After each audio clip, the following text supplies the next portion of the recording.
পিডিস math ক্লাসে সকলকে স্বাগত। এখন দশম শ্রেণীর প্রথম পর্যায়ক্রমিক মূল্যায়নের একটি প্রশ্নপত্র নিয়ে আলোচনা করব।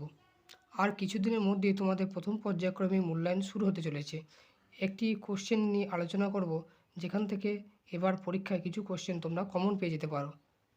একের দিকে একের কোশ্চেনটা আছে, এক ব্যক্তি ব্যাংকে 100 টাকা জমা রেখে 2 বছর পরে সমূল চক্রবৃদ্ধি পেলেন 121 টাকা। বার্ষিক চক্রবৃদ্ধি সুদের হার কত? Option A 10%, option B 20%, option C 5% এবং অপশন ডি 10.5%।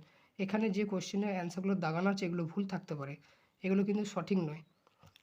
দুইয়ের দাগে কোশ্চেনটা আছে, বার্ষিক 10% হার সরল সুদে কোনো মূলধন দ্বিগুণ হবে 15 বছরে, 10 বছরে, 3 বছরে, 5 বছরে। এরপর তিনের কোশ্চেনটা আছে, a x square plus b x plus c equal 0 দ্বিঘাত সমীকরণ হলে b not equal 0, c not equal 0, a not equal 0 সবকটি। এরপর চারের দিকে কোশ্চেন আছে, x square minus 3x plus k equal to 0 সমীকরণের বীজদ্বয়ের গুণফল -2 হলে কে এর মান হবে, এর মান এ option A 8, option B 12, option C -2, option D -8। এরপর পাঁচের কোশ্চেনটা আছে, ও কেন্দ্রীয় বৃত্তের এবি ও সিডি যা দুটির দৈর্ঘ্য সমান, অ্যাঙ্গেল এ ও বি সমান 60 ডিগ্রি হলে অ্যাঙ্গেল সিওডির মান হবে 40 ডিগ্রি, 30 ডিগ্রি, 60 ডিগ্রি, 90 ডিগ্রি। ছয়ের দিকে কোশ্চেনটা আছে, a equal to b c এবং b equal to c a হলে সি এর মান হবে option A 1, option B +-1, option C 0, option D +-2। এগুলোর মধ্যে কোনো প্রশ্নের উত্তর না করতে পারলে তোমরা আমার টেলিগ্রাম গ্রুপে মেসেজ করে জানাবে, এগুলো সমাধান করে দেওয়া হবে। টেলিগ্রাম গ্রুপের লিঙ্ক এই ভিডিও ডেসক্রিপশন বক্সে দেওয়া আছে, সেখান থেকে তোমরা টেলিগ্রাম গ্রুপে জয়েন হয়ে যেতে পারো।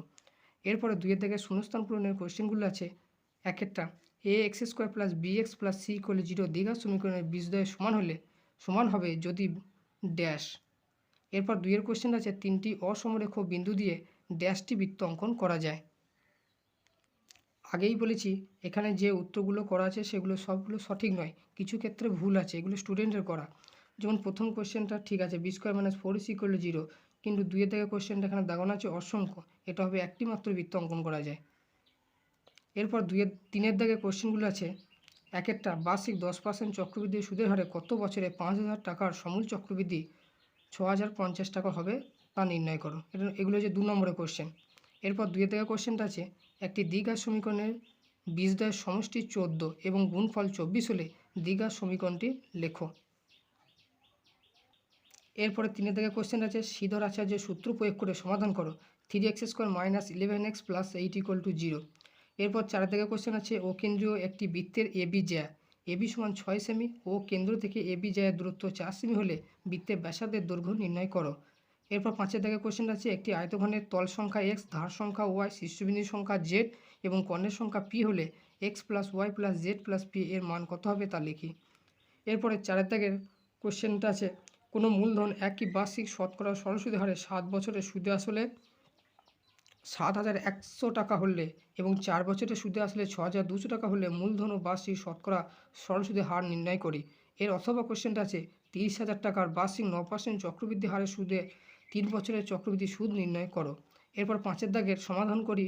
একের কোশ্চেনটা আছে, 1/a plus b plus x equal to 1/a plus 1/b plus 1/x, যেখানে এক্সটা not equal to 0, not equal to -a plus B.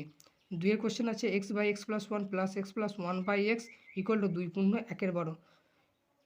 এরপরে পাঁচের দাগের দুইয়ের কোশ্চেন আছে, দুটি ক্রমিক ধনাত্মক অযুগ্ম সংখ্যার গুণফল 143 সমীকরণ তৈরি করে সমাধান করে অযুগ্ম সংখ্যা দুটি নির্ণয় করো।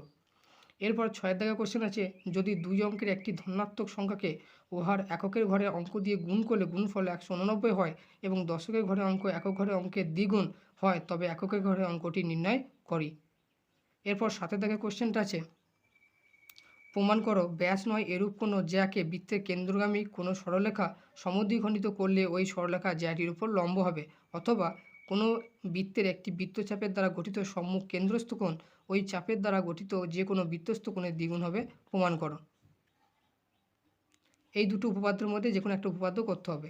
এরপর আটের দাগে কোশ্চেনটা আছে, একটি সমকোণী চৌপল আকার বাক্সের দৈর্ঘ্য, প্রস্থ ও উচ্চতার অনুপাত 3:2:1 উহার আয়তন 384 ঘনসেমি হলে বাক্সের সমগ্রতলের ক্ষেত্রফল কত হবে হিসাব করে লিখি। এর অথবা আছে একটি ঘনকের প্রতিটি বাহুকে 50% কমানো হলো মূল ঘনক ও পরিবর্তিত ঘনকের ঘনফলের অনুপাত কী হবে হিসাব করে লিখি।